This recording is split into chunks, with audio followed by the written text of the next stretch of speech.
A aula pública de hoje discute o futuro das universidades. Neste programa, gravado na PUC de São Paulo, quem fala sobre o assunto é Maria Amália Andere.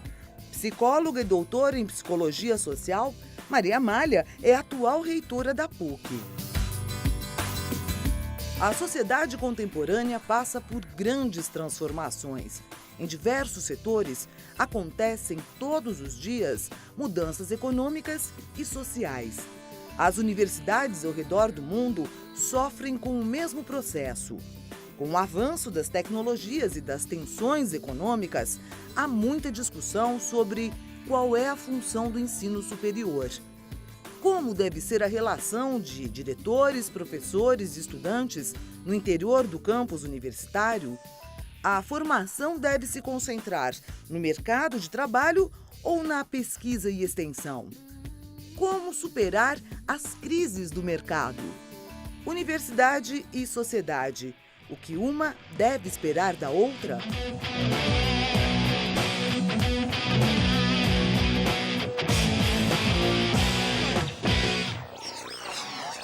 A universidade é uma instituição, por aí afora, uma instituição, se a gente acompanhar os historiadores de educação e de universidade, é uma instituição que tem 1000 anos.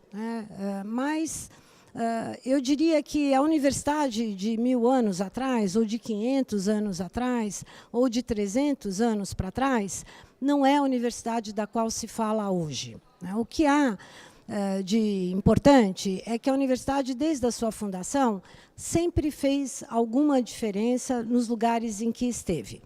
Mas, a partir do século XIX, muito importantemente, a partir do século XX, a universidade passa a ter um papel que é muito especial nas sociedades, nos lugares onde ela acontece. E eu vou falar um pouquinho disso e depois eu gostaria de falar um minuto sobre a universidade fazendo diferença no nosso país, no Brasil.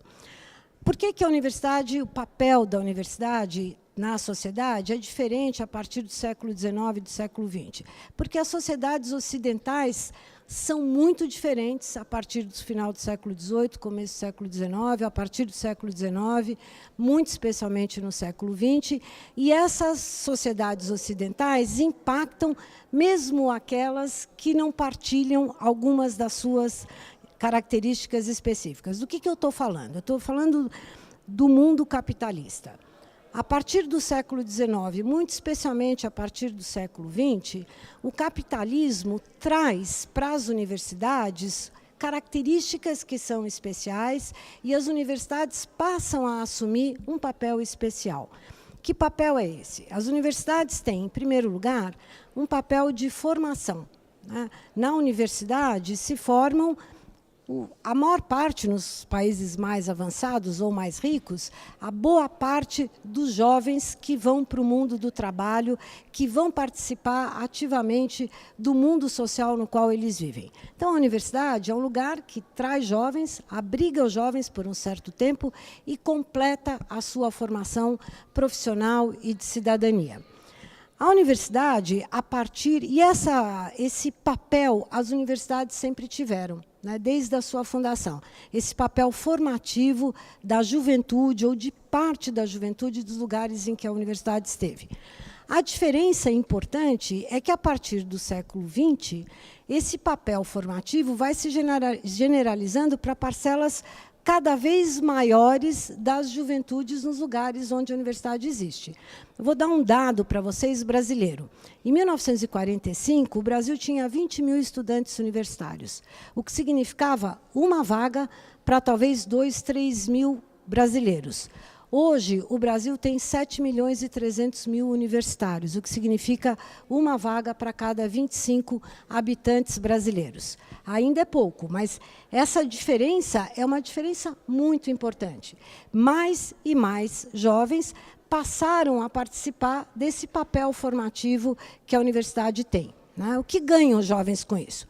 Mais empregabilidade, melhores condições de trabalho, trabalhos melhores, mais recursos.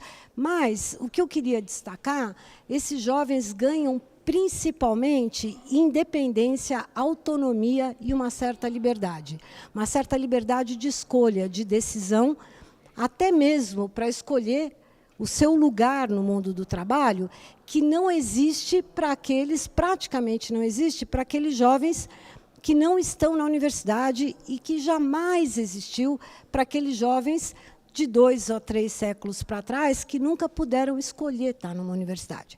Então, essa é a primeira diferença que a universidade faz.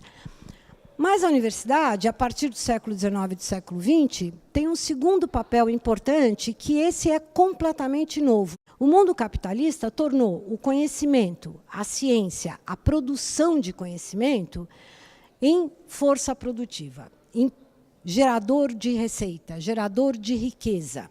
O mundo hoje depende cada vez mais da produção de conhecimento, mas não é, sempre dependeu. A história humana é também a história de produção de conhecimento, de tecnologias, desde tecnologia agrícola, a descoberta da agricultura, até o mundo hoje. Qual é a diferença no capitalismo? Que essa tecnologia, esse conhecimento que gera riqueza, que gera a produção da existência das pessoas e a sua reprodução e um acúmulo de riqueza, no mundo capitalista passa a ser produzido principalmente a partir da produção científica. Onde é que se produz ciência no mundo? Principalmente nas universidades. Então, as universidades passam a ser não só lugares de formação de recursos humanos, mas passam a ser lugares de produção de algo que se tornará mercadoria, que se tornará riqueza e que fará diferença nos lugares em que está. Essa produção pode ser uma produção autóctone, uma produção independente, uma produção que atende a necessidades locais, pode ser uma produção dependente dos muito ricos, dos grandes países ricos, mas ela é sempre uma produção importante. Então, essa característica da universidade é nova.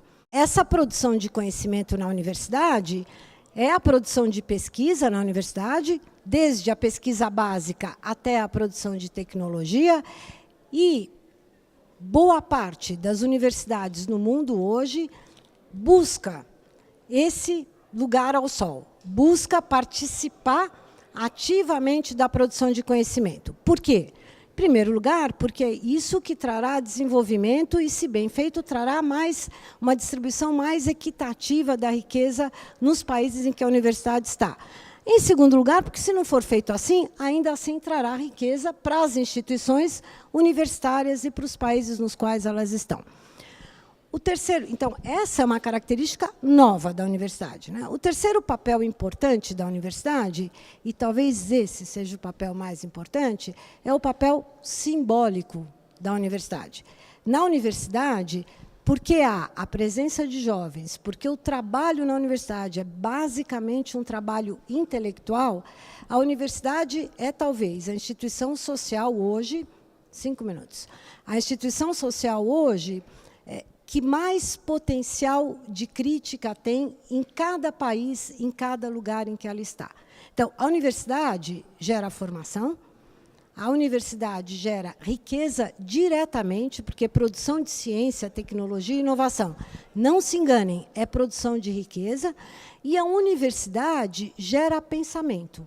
Gera pensamento, então ela potencialmente é geradora de crítica. Portanto, ela é uma instituição potencialmente geradora de inovação do ponto de vista mais importante, do ponto de vista da criação humana, do ponto de vista da possibilidade humana de mudar, da possibilidade social de transformar o mundo. E essa é alguma coisa que também é cada vez mais presente, por incrível que pareça, na universidade a partir do século XX. O Brasil, então, se insere num contexto muito mais geral, quando a gente fala de universidade, do que se possa imaginar. O que é importante no Brasil, e eu queria destacar exatamente algumas dessas características. Em primeiro lugar, como instituição formadora, eu já comecei a aula falando isso. O Brasil vai, em 70 anos, de 20 mil estudantes universitários para 7 milhões e 300 mil estudantes universitários. É bem verdade que a população cresceu nesse percurso, mas o crescimento da universidade é muito maior do que o crescimento populacional. Então, se em cada 2 mil brasileiros tinha a oportunidade de ir à universidade há 70, 80 anos, hoje, 1 em cada 20 brasileiros, 25 brasileiros, tem a oportunidade de ir à universidade. Isso é papel formador. Isso é a universidade atendendo à possibilidade de dar formação aos seus jovens. Mas a universidade brasileira também cresceu como produtora de conhecimento. No Brasil, 90%, 95% de toda a produção em ciência, tecnologia e inovação é feita em universidades. Apenas nos países muito ricos, nos Estados Unidos, essa proporção é do tipo 75% da produção em ciência e tecnologia, e os Estados Unidos têm uma posição muito particular nessa questão universitária, porque eles têm um sistema, todo ele não é todo completamente privado, mas ele é fortemente financiado de maneira privada. 75% da produção intelectual em ciência, tecnologia e inovação ainda é feita nas universidades, mesmo nos Estados Unidos. Se nós queremos ser um país que resolve os nossos problemas de desigualdade, de falta de democracia, de instabilidade, nós precisaremos depender daquilo que se faz na universidade, né? A terceira característica importante é que a universidade brasileira, então, participa da formação de pensamento crítico, participa da reflexão crítica? Eu diria que sim. A universidade sempre formou as elites. E até os anos 30, os anos 40, a universidade brasileira só formava elites. A universidade brasileira era completamente branca e masculina. Nos últimos 50 anos, muito especialmente nos últimos 15 anos, ou quase 20, a universidade brasileira mudou de cor. Ela hoje atende a uma parcela pequena da população, mas uma parcela da sua população, mas hoje há na universidade um número crescente de negros, né? E a universidade, na verdade, mudou de sexo. A universidade era 90% dos estudantes brasileiros universitários, como o mundo afora, há 70 anos, eram homens. Hoje, um pouco mais da metade desses estudantes são mulheres. Parece pouco? É muito. Isso significa inclusão de setores inteiros populacionais que estavam excluídos da possibilidade de maior independência, maior autonomia, melhor qualidade de vida nos seus empregos e, muito especialmente, excluídos das possibilidades de, produzir mudança social pela via do conhecimento, pela via do trabalho intelectual, ciência, tecnologia e inovação. E, principalmente, produzir, vou repetir, e não apenas reproduzir, pensamento crítico, pensamento diferente, produzir alternativas à própria existência individual e social de cada um de nós. Agora, Maria Amália Andere responde a pergunta da colaboradora de Ópera Mundi na Argentina, Luciana Tadeu. Na sua opinião, quais são as vantagens e desvantagens da internacionalização do ensino superior? Até que ponto o intercâmbio de estudantes e de pesquisas entre as universidades é importante? E até que ponto isso é uma estratégia do mercado para lucrar com o ensino superior? Lugares no mundo em que a principal atividade econômica é a atividade educacional de ensino superior. Por exemplo, a Nova Inglaterra, nos Estados Unidos. Então, a universidade é hoje um negócio também.